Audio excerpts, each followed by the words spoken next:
మావోయిస్టులు దాదాపుగా ఈ పేరు అందరూ దాదాపుగా వినే ఉంటారు. అయితే దీనికి సంబంధించే ప్రస్తుతం కీలకమైనటువంటి చర్చలు నడుస్తున్నాయి. కేంద్ర ప్రభుత్వం మావోయిస్టులను ఏరివేసేటువంటి కార్యక్రమం చాలా పకడ్బందీగా పెద్ద ఎత్తున చేపట్టినటువంటి విషయం అందరికీ తెలిసిందే. అయితే ఇటీవల కాలంలో మావోయిస్ట్ పార్టీ నుంచి తాము జనజీవన స్రవంతిలో కలిసిపోబోతున్నామని చెప్పి ఒక లేఖ రావటం, తర్వాత లేఖ రాసినటువంటి వ్యక్తిని బహిష్కరించడం, దీనికి మాకు సంబంధం లేదని మావోయిస్ట్ పార్టీ ప్రకటించడం, ఇవన్నీ కూడా చూసాం మనం. అయితే ఇప్పుడు ప్రస్తుతం ఉన్నటువంటి పరిస్థితి ఏంటి అంటే, అతి త్వరలోనే భారతదేశం మావోయిస్ట్ రహిత అలాగే ఉగ్రవాద రహిత దేశంగా రాబోతుంది అనేది నేరుగా ప్రధాని నరేంద్ర మోదీ ప్రకటించడం జరిగింది. గతంలో 125 జిల్లాలలో దాదాపుగా మావోయిస్టు ప్రభావిత జిల్లాలు ఉండేవి దేశవ్యాప్తంగా. అయితే ప్రస్తుతం అవి 11 జిల్లాలకు పరిమితం అయ్యాయి. ఇందులో కూడా చాలా తీవ్రంగా మావోయిస్టుల సమస్యను ఎదుర్కొంటున్నది 3 జిల్లాలు మాత్రమే.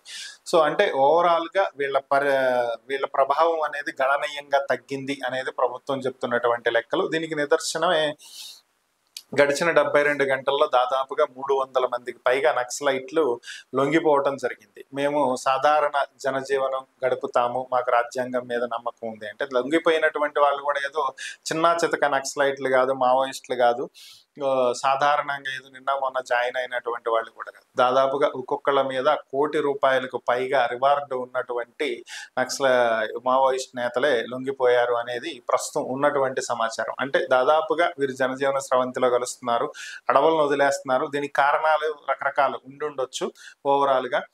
సో ఓవరాల్గా మావోయిస్టుల ప్రాంతాల్లో అభివృద్ధి కూడా చాలా తక్కువగా జరిగేది. ఎందుకంటే ఈ ప్రాంతంలో అభివృద్ధి ఎక్కువ జరిగితే వీరిని పట్టుకోవడానికి ఫెసిలిటీస్ కూడా పెరుగుతాయి. అట్ ద సేమ్ టైం ప్రభుత్వం ఇక్కడ బాగా పనిచేస్తుంది అని చెప్పి స్థానికంగా ఉండేటువంటి ప్రజలు వీరికి సహకరించడం మానేస్తారు.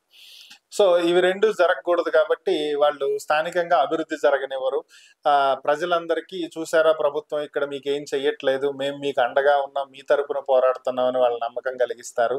వారిని వీరికి అనుకూలంగా మార్చుకుంటారు, వీరికి తగ్గట్టు వాళ్ళు పనిచేసేలాగా చేస్తారు. ఇవి సాధారణంగా జరిగేటువంటి ప్రక్రియలు. సో ఇవన్నీ ఇప్పుడు మారుతున్నాయి అనేది ప్రధాని మోదీ చెప్పినటువంటి ఒక ఇంటర్వ్యూలో, ఒక వార్తాపత్రికకు, ఒక న్యూస్ ఛానల్కి ఇచ్చినటువంటి ఇంటర్వ్యూలో చెప్పినటువంటి కార్యక్రమం.